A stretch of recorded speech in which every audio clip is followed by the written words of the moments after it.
Hey guys, Tori here from Overlook Horizon. Good afternoon, or I guess it's technically still morning where I am here, so good morning if you're on the East Coast here with me, and good day to you if you're not on the East Coast of the United States here with me. We're back for another Starlink launch here. This is Starlink 14, maybe Starlink 15, depending on what your naming convention is, but I'm calling it Starlink 14. We'll do more on the naming convention in a minute. We always do, but this is live, but in case you're not here with us and you're watching the replay afterwards, I will put timestamps in the description below so you can skip ahead to all the parts that you might want to watch.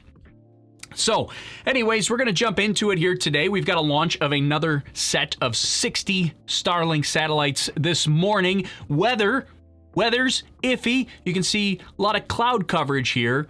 That is the major concern for today. We're going to take a look at weather in just a minute, but another 60 Starlink satellites. This is SpaceX's low Earth orbit internet constellation that is going to provide high-speed internet service to pretty much anywhere in the world. That's the idea here. The initial public beta is going to be for the United States and Canada. We're only at about roughly 800 satellites that are in orbit right now. We're actually going to surpass 800 of the version 1.0 satellites today, but roughly 800 satellites in orbit. Eventually, they're going to get to about 4,000 satellites that's going to be fully operational, or partially, let's see, that's full operations, but not full coverage yet. And then 12,000 satellites is their fully operational with on-orbit spares. And then up to 40,000 satellites, that could be different tiers of speeds. You know, you got high-speed internet, ultra-high-speed internet.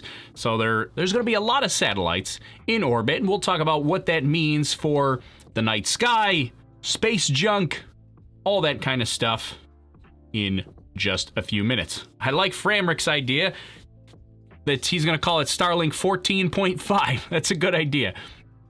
It's a good segue into the naming convention, so in case you're confused and you want to yell at me in the comments, because somebody always does, we call this Starlink 14 because this is the 14th launch of the version 1.0 satellites. There was another launch. It was the version 0.9 satellites before they went to version 1.0. There was another launch. Some people count that as launch number 1, which would make this launch number 15. Not me. This is launch 14 of the version 1.0, so we call this launch 14. Like any good software engineer, software developer, which I am, I start the count at 0. That's what we call version 0.9. Actually, I just don't count it because it's not the fully operational 1.0 satellites, so I'm just pretending that didn't happen.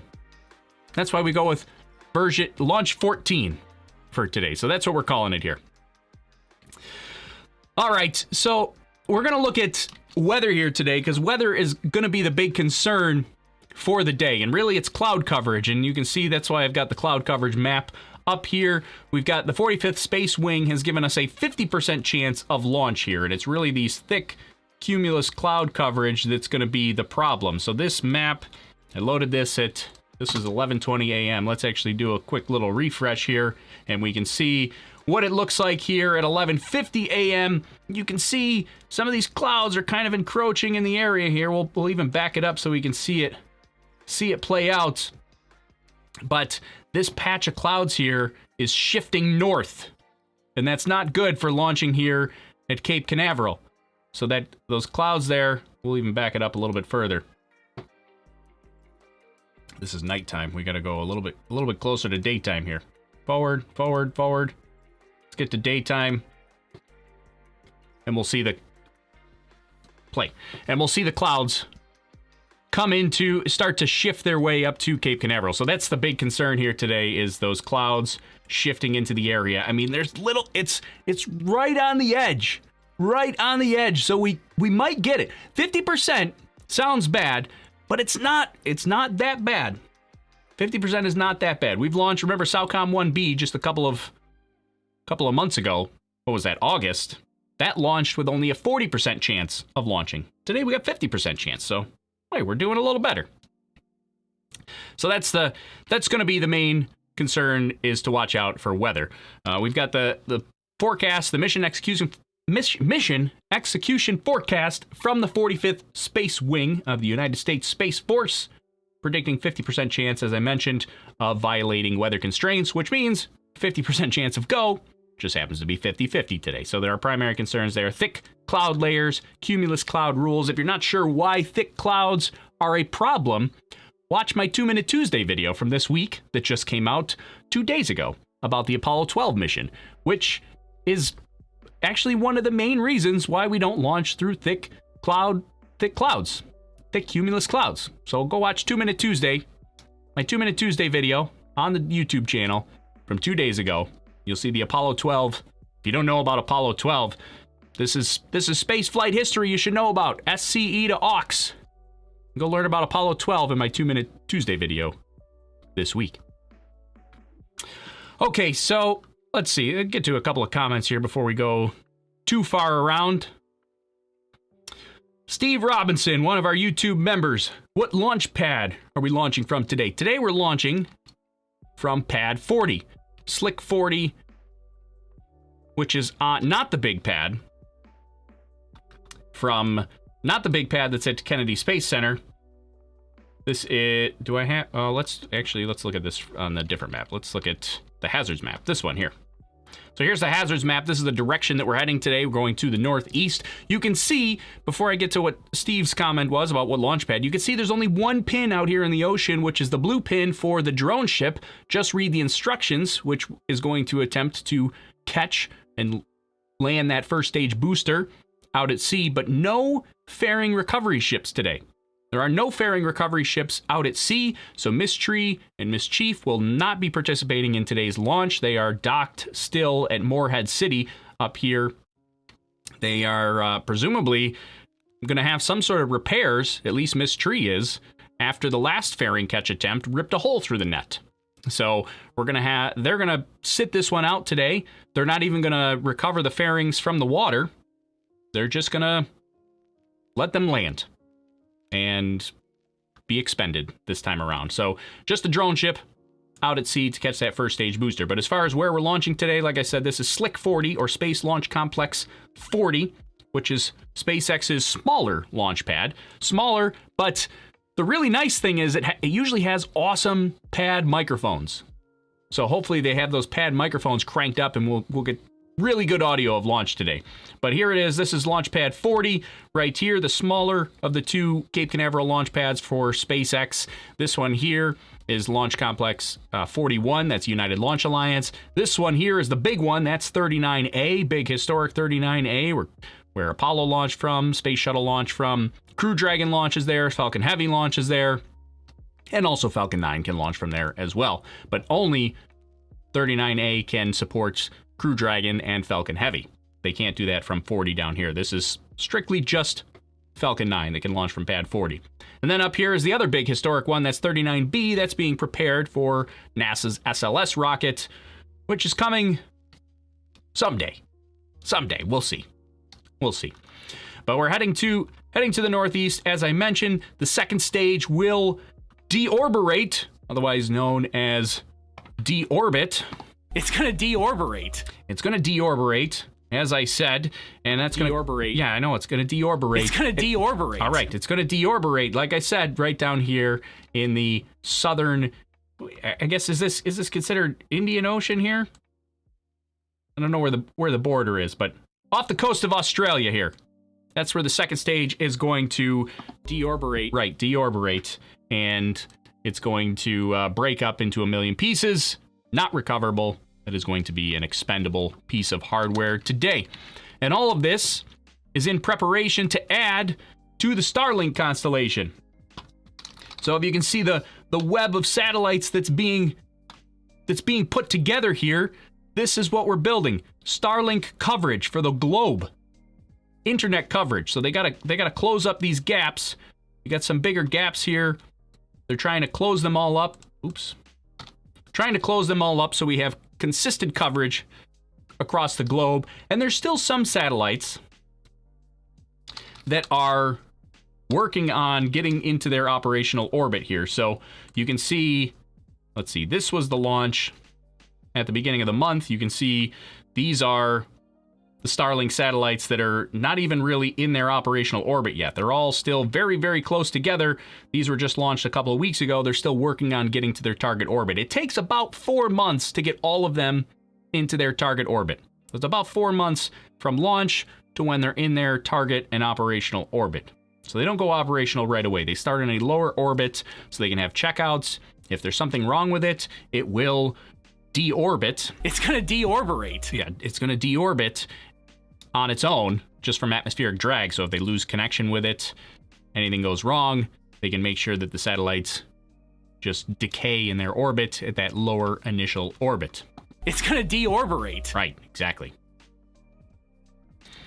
So if you want to know, somebody asked, is there a website for the Starlink View? What's the link? So this one is called Stuff in Space that we're looking for. In the YouTube chat, you can type !stuff to get a link to this. Or if you want to see when Starlink is going to pass overhead, you can type !Starlink in the YouTube chat, and that will give you a link to where you can calculate when a group of Starlink satellites is going to pass overhead for your area. Couple of nice little tidbits there. So we're waiting on SpaceX to go live. We'll watch the launch. Then the plan for today, we'll watch launch. There's going to be about an hour from launch time to deployment that we'll chat it up. Maybe I've got Kerbal up. Maybe we'll play some Kerbal, but I don't know if we'll have time for that. But we're going to take a look at. We'll watch the launch. We'll talk some more, and then. Everybody's saying scrubbed. Is it scrubbed?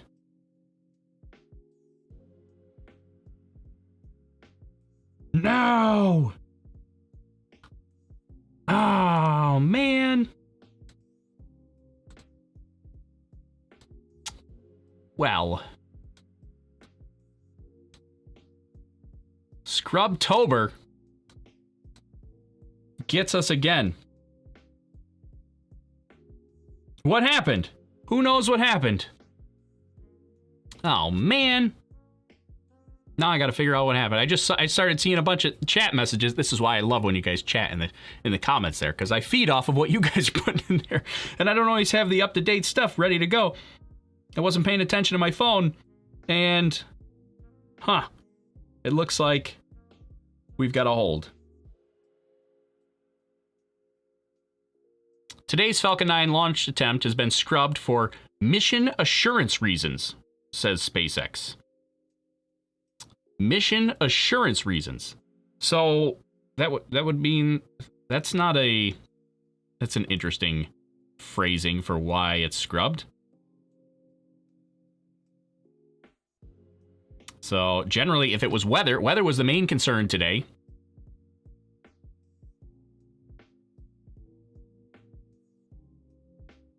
Weather was the main concern, but they would have said that it was scrubbed for weather if that was the case. This was scrubbed, according to Spaceflight Now, this was scrubbed for mission assurance reasons, which generally kind of alludes to the fact that they don't feel that there would be... that they could have a successful mission today. For some reason or another. So I suppose that could be related to weather.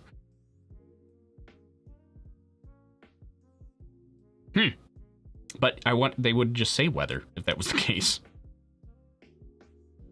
And it's very odd for them to scrub for weather at this point in the countdown clock. So usually the way this works for a weather scrub, since we're talking about weather, we'll pull up the weather map and you can see what's up here. I mean, because I don't think this would be for weather. So usually if there was a major concern for weather, and I know weather was the main concern today, but usually if there's a major concern for weather, and they're looking at the weather map and they're going, well, this is just not happening. If that's the case, they would call the scrub at about T-minus 45 minutes. Because at T-minus 45 minutes, that's the point where they make the decision on whether or not to proceed with propellant loading. And that gets expensive if they start loading propellant and then they have to offload the propellant. They lose some of it. So usually that T-minus 45 minute go, no-go call is determined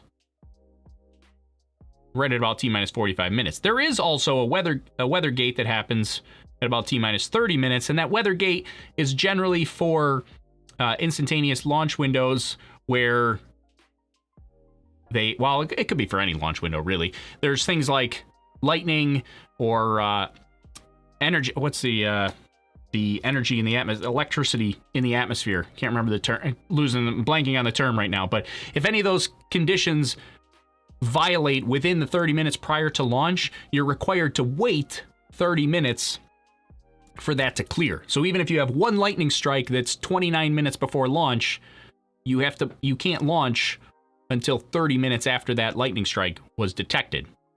So that's a possibility as well, although I don't think lightning was the main concern here today, but it was just cloud coverage. But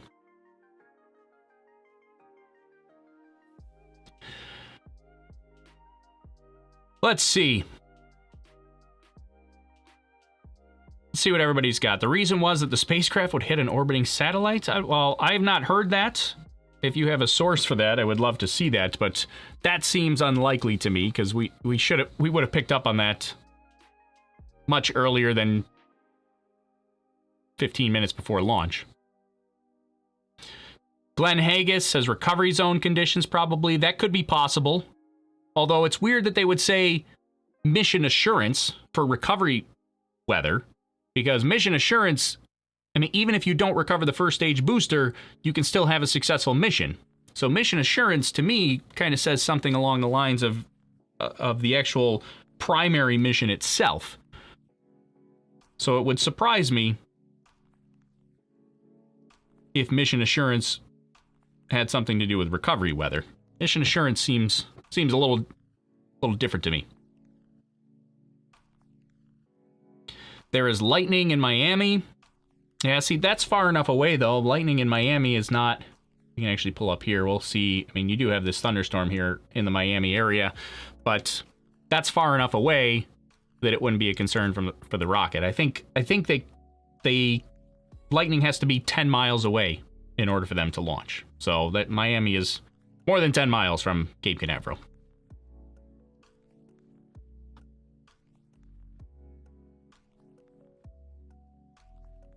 Let's see, is it...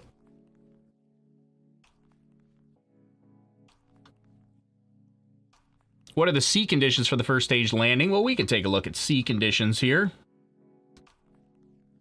Let's look at sea conditions. So, I mean, it is a little bit... It's possible, because we do have this...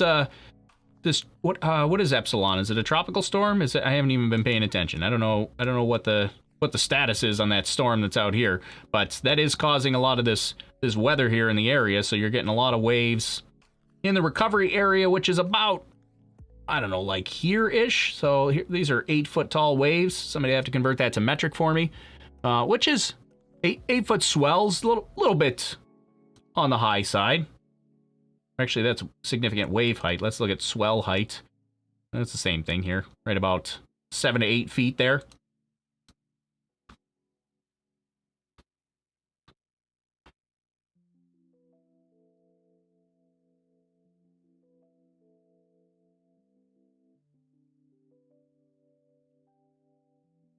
Let's see, and SpaceX hasn't actually issued an official announcement, but there are reporters that are in the area that are there listening, and you can also listen to the mission control audio as well. So I don't have the mission control audio up, but yeah, it's officially been scrubbed. It would get pushed back to tomorrow, and it's about 15 minutes earlier tomorrow, so noon would be the launch time tomorrow. We would go live at 11:30. This is Eastern time, so that's 1600 UTC. Go live at 15:30 UTC.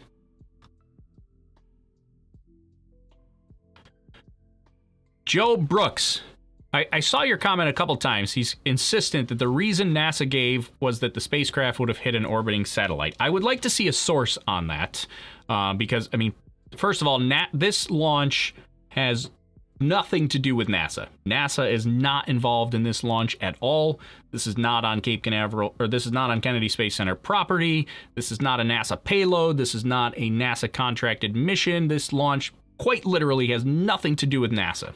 So I don't know why NASA would give a reason for the spacecraft hitting an orbiting satellite. That would be very unlikely at this stage of the game. I mean, it is possible to have satellite conflicts, but those are very predictable. They wouldn't predict that 15 minutes prior to launch.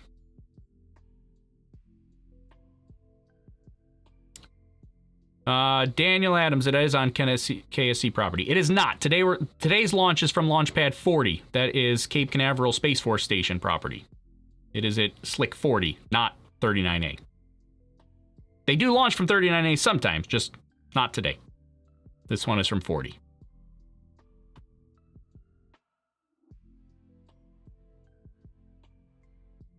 So yeah, unfortunately, if you're joining late, unfortunately we are scrubbed for today, and we don't know the exact reason. I'm kind of sticking around to see if we get a little more information, but all we got was mission assurance. Scrubbed for mission assurance, which is a very ominous, mysterious reason for scrubbing. For some reason, they felt that the mission would not be successful today. And I interpret that, I could be wrong, but I interpret that as meaning the primary mission. So I feel like there is some sort of reason for that is not weather and not recovery conditions, but I could be wrong.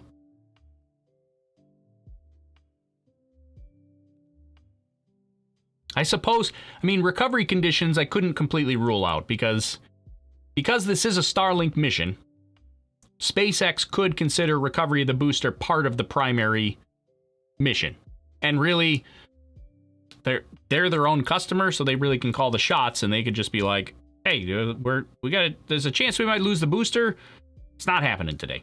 So that's very possible. It's just odd that they would say the reason is mission assurance and not just say that the reason is recovery Cs or something like that. So, yeah, and as Weeby Good says, this is a Starlink launch. The primary mission includes reusing the booster. So, yeah, SpaceX could consider booster recovery part of the primary mission because they're their own customer, and the entire methodology behind Starlink is low-cost internet. They can't just go expending boosters left and right and still expect this to be a low-cost operation. So that could very well, mission assurance could be recovery conditions.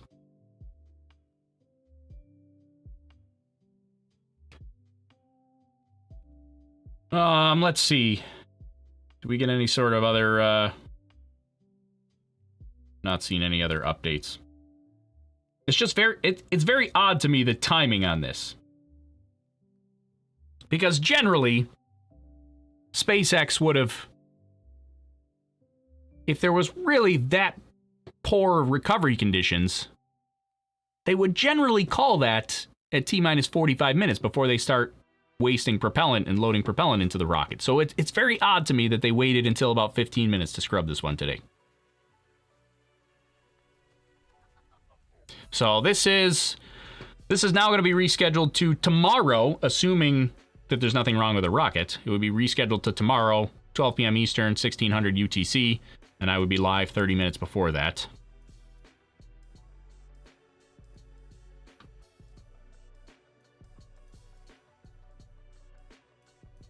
Why was it scrubbed? Yeah, we don't exactly know. All they said, it was scrubbed for mission assurance reasons. There could be a problem with the rocket, although there seems like a weird reason to call it. There could have been a problem with the rocket. There could have been a problem with recovery conditions. I'm tending to lean towards recovery conditions. That seems to make the most sense to me. But it's complete speculation.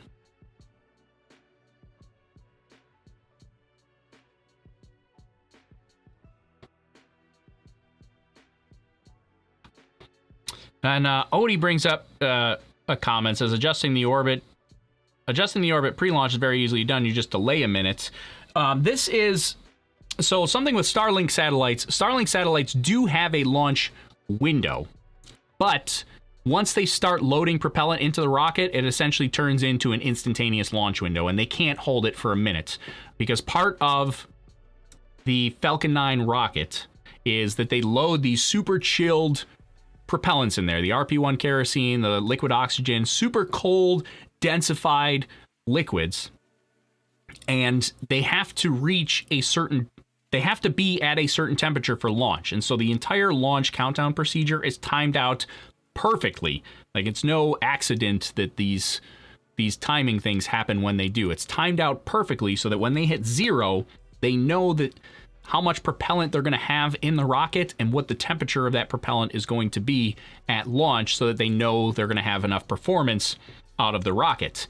If you have to delay, on some missions they can delay, but they would have to recycle to somewhere in the neighborhood of like 50 to 45 minutes just to recycle. So once they start loading propellant, there's a 15 to 45 minute recycle window, usually closer to the 45 minute. I've never seen them go 15 minutes on the recycle, but it also depends on how far into the count they are. If they just started loading propellant and there's not really much propellant in there, they could probably quickly recycle the clock. But if they're close to launch, and they basically have to drain all that propellant out and start the whole process over again, so they can make sure the amount of propellant and the temperature is within their launch window. So it turns into an instantaneous launch window. And for Starlink, the launch window is only like 15, it might be half an hour. I can't remember the exact launch window, but it's only like 15 minutes or half an hour or something like that. So once they pick the launch time and they start loading propellant, there is not enough time for them to recycle and start the count over again. So there's no option for Starlink to just delay a minute and just hold the count for a second, because if they did that, the propellant would not be at the right temperature, there wouldn't be enough propellant in the rocket, and they wouldn't be able to hit their orbit any longer.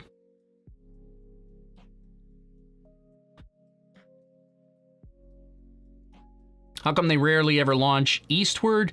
So the Starlink satellites are trying to cover a large area. If you launch to the east, you'd really just be covering the equator there. And by launching at an inclined orbit, they can cover lots of different areas of the globe.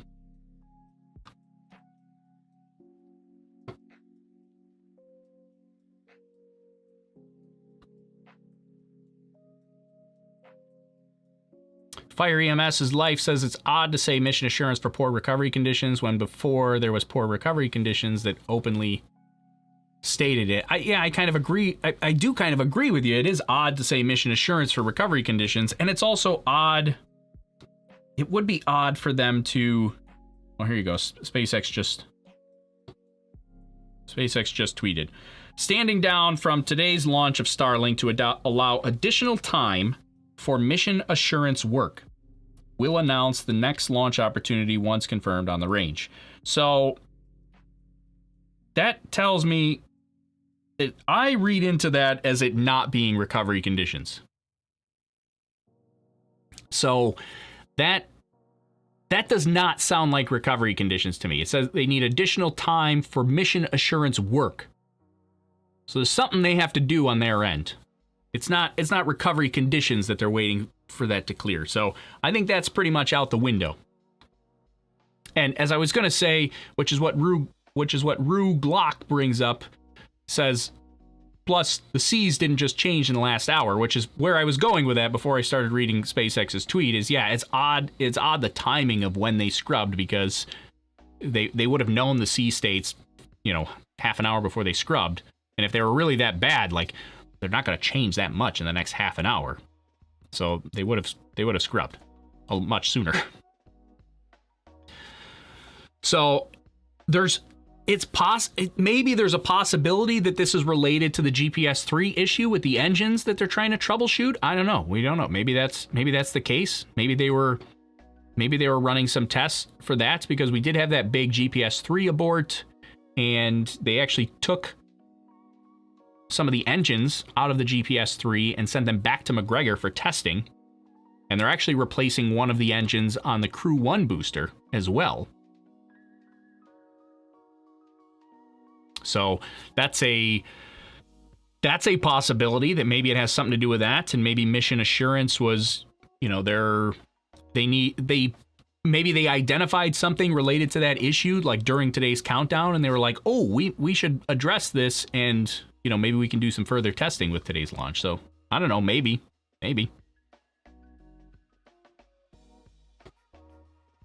Tori needs a big blinking mission scrubbed graphics. I thought this was clear enough, but a lot of people just look past this. They just ignore this. Would be nice. Maybe I should just it's scrubbed. Maybe I did. I had no, I don't have it anymore. I used to have a little banner. That would come up here that would just be like scrubbed. But I got rid of it when we switched to this. Is the launch tomorrow of the rocket Heavy still scheduled? No Heavy rocket scheduled for tomorrow. You talking about Delta IV Heavy? I don't think we have a date for Delta IV Heavy yet. Delta IV Heavy is still working on some hydraulic issues with the swing arm that attaches to the rocket. So that's still delayed, and we don't have a new date for that. I've seen a bunch of people are having a like no shave NROL for the next couple of days or weeks or months or whoever knows. They're growing a beard until the Delta IV Heavy launches, which I thought was kind of funny.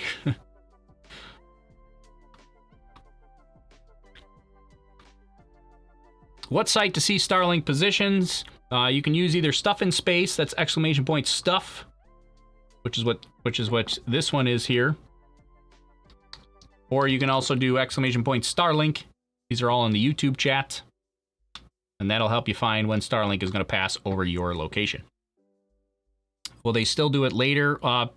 Presumably tomorrow would be the backup window. But based on SpaceX's tweet from just a few minutes ago, it sounds like they have work to do, which usually kind of indicates a longer delay, not a 24-hour recycle. So I wouldn't be surprised if it does not go tomorrow. And I think we may see at least a couple of days before they try this mission again.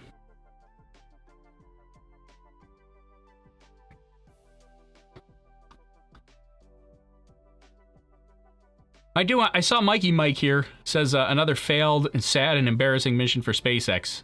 I do want to address this. So this is exactly what's supposed to happen in spaceflight. A scrub is not a failure by any means. If anybody is under the impression that every launch will launch on time and with no issues, you're in a fantasy world.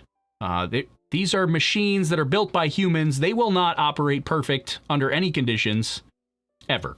And if they do, that would be like groundbreaking. But these are machines. They break. This is a reused booster. Things break. Things go bad. Sensors stop working. Wires fail. Like, it happens. And it's going to happen. And actually, if you're building a rocket company and you're building launch procedures,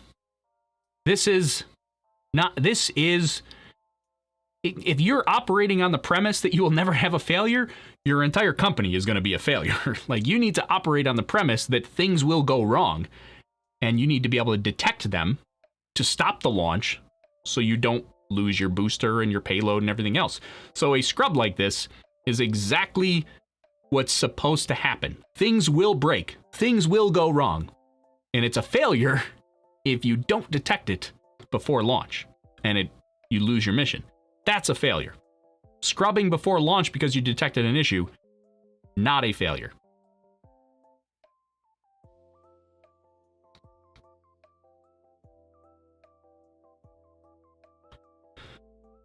All right. Right, there you go. Snyder Smith over on Facebook says, we've been building cars for 100+ years and they still fail all the time. Exactly. It's a great analogy. As Snyder says over on Facebook, like, your car fails. That would be like saying that, pick your favorite car company is a failure because I had to change my oil. I mean, I had to replace my brakes. The car company's a failure. They're expected to, things are going to break. I had to put in new wheel bearings. Car company's a failure. That's not how it works. It's not a failure. It's just you need to detect it. There you go. Justin says that Elon just tweeted. Let me see. Elon Musk. Just a small seeming issue with loss of upper stage camera. Probably nothing serious, but standing down to re-examine the whole vehicle just in case. Interesting. So it sounds like the upper stage camera broke, and this is another interesting thing about how important those cameras are. A lot of people get it, they're like, oh, we need, and I've said it a million times, but those cameras serve an engineering purpose. They're not just there for us to watch cool stuff. But so they scrubbed because the upper stage camera stopped working. You say probably nothing serious, but standing down to re-examine. We don't know what upper stage camera it was, whether it was on the engine, whether it was on. Remember, they have that camera inside the liquid oxygen tank that everybody freaks out about, and it could have been that as well. But those cameras are important for engineering work, so they lost a camera, and they had to scrub the mission. I mean, there could be something wrong. It could have been just a bad camera, but that could also mean that there was something wrong inside the actual tank, and that caused the camera to fail. But that could be an electrical problem, as Down the Tube says. So yeah, they lost the camera. This is an interesting, and this is why the mission assurance thing was so ominous and weird sounding, because we don't see that every day. But in mission assurance, if they don't have the camera and they can watch what's happening on the vehicle, there you go. There's mission assurance.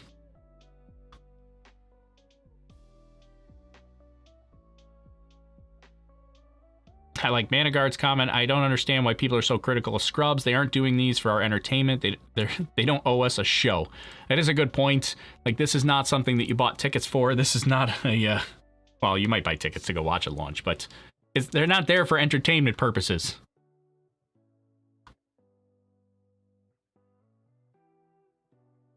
Yeah, like Justin says, no video of the space mouse, so they had to scrub. Yeah, maybe the mouse was acting up today. The mouse was acting up. They couldn't get him on board. Camera overheating, which Tori knows a few things about. Yeah, that's possible as well, too. We've had our fair share of that.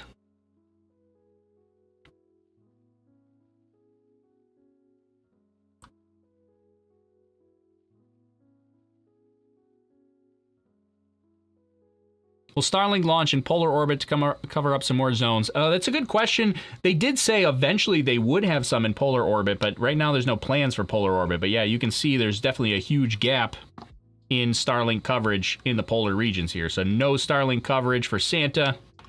No Starlink coverage for the Penguins. Nothing there. So eventually they said that they would have coverage in those areas, but not right now. And why, some people would be like, well, what do you need coverage of the poles for? I mean, at some point, like, they want to provide coverage to things like ships and research stations and, oil rigs and, all these kind of things that are just in the middle of nowhere where internet coverage is really, really difficult. And so it could be beneficial to have polar coverage. Plus, I'm sure that Santa could probably do his job more efficiently if he had Starlink internet. Think of how much faster he could look at the naughty or nice list if he had fast, high-speed, reliable internet, right?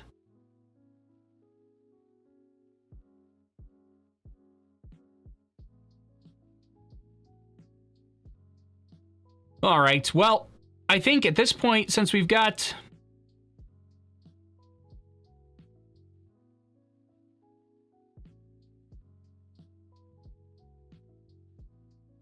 No coverage for Santa. Yeah, I think at this point, since we are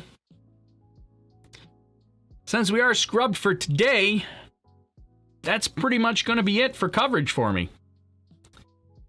So, I'll take this opportunity to say, if you want to chat more in between launches, jump on our Discord server. You can type !Discord in the YouTube chat to get yourself an invite link to Discord.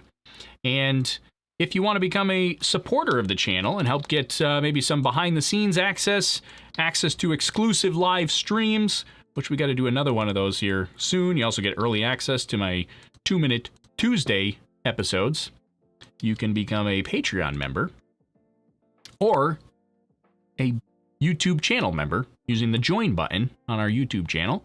And that will get you special secret access to our secret Discord channels, some behind the scenes stuff, some exclusive live streams and things like that. And all of that money, none of it comes to me personally. Overlook Horizon is a 501c3 nonprofit charity, so all the money goes into the charity, which is really just to help fund making things like this broadcast. Lights and cameras and video editing software and all that kind of stuff. It's pricey. So there's my spiel. If you want to become part of the inner circle and join the rest of our awesome Patreon and YouTube members that help make the channel possible, help make us do more stuff, consider becoming a Patreon member or a YouTube channel member. And if not, that's cool too. You can just be in here and chatting it up helps with the show as well. So thanks for just being here. All right, well, everybody's sad about the Penguins.